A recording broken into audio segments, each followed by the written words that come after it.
สบายดีมื้อนี้ยุ่งอยู่ไซปอนว่าสิพากันไปบุญบั้งไฟ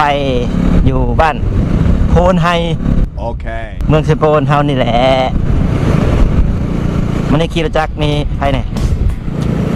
มี3 คันมียุ่งแล้วก็กระตุกแล้วก็ดวง5 คนมีทีมงาน1กับเจ้าอันนั้นดินดนตรีเสพแห่ไปก่อนแหละเขาโคราเขาไอสมเดี๋ยวไล่ล้างเข้าไป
สุดท้ายก็ได้เอารถจักรเข้ามาได้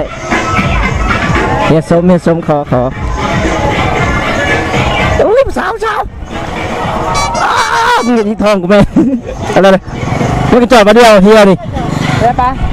จอดมาเดียวเลย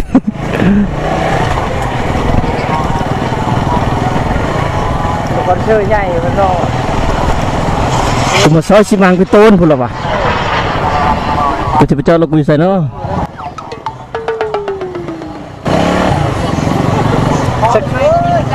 มาฮอดแล้วงานบุญ